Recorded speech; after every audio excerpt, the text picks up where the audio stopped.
এক সকালে ঘুম থেকে উঠে দেখা গেল আপনার প্রিয় কিংবা প্রয়োজনীয় সামাজিক যোগাযোগ মাধ্যমে লগইনই করা যাচ্ছে না, টাইমলাইনেও আসছে না কিছুই। মুহূর্তেই আপনি বিচলিত হয়ে খোঁজ নিতে শুরু করলেন এখানে ওখানে, কিন্তু সেখান থেকেও পেলেন একই তথ্য।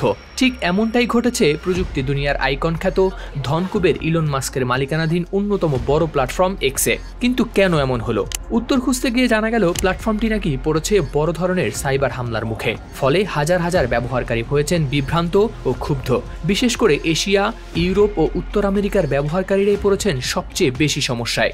অনেকেই তাদের অ্যাকাউন্টে প্রবেশ করতেই পারছিলেন না। শুরুতে অনেকে এটাকে সাধারণ কারিগরি সমস্যা ভাবলেও খোদ ইলন মাস্কই বললেন ভিন্ন কথা। এক্সে দেয়া এক পোস্টে মাস্ক নিজেই জানান এক্সে বড় ধরনের সাইবার হামলা হয়েছে এবং যা এখনো হচ্ছে।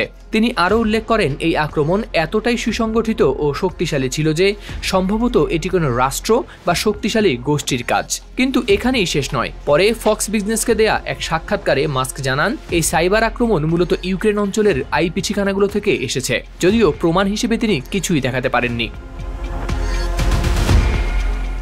সাইবার নিরাপত্তা বিশেষজ্ঞরা বলছেন এক্সের পরিচালন প্রক্রিয়া না দেখে কি ঘটেছে তা বলা কঠিন, তবে সমস্যার স্থায়িত্ব দেখে ধারণা করা হচ্ছে এটি সাইবার হামলা। তবে আরও চমকপ্রদ তথ্য হলো প্যালেস্টাইনপন্থী হ্যাকার গোষ্ঠী ডার্ক স্ট্রম স্বীকার করেছে এই হামলার দায়। তারা টেলিগ্রামে পোস্ট করে জানিয়েছে এই আক্রমণ তারা চালিয়েছে, তবে নিশ্চিত করা যায়নি এই দাবির সত্যতা। অনেকেই মনে করছেন ইলন মাস্কের এই অভিযোগের পেছনে থাকতে পারে ভূরাজনৈতিক কোনো কারণ। উল্লেখ্য, মাস্ক ইউক্রেনের প্রেসিডেন্ট ভলোদিমির জেলেনস্কির বিরোধী হিসেবেই পরিচিত। এছাড়া তিনি আমেরিকার সরকারি দক্ষতা বিষয়ক দপ্তরের প্রধানও বটে, যা বিভিন্ন দেশে অনুদান বন্ধের সিদ্ধান্ত নিয়ে ফেলে দিয়েছে শোরগোল। হাওলাদার শামীম, RTV।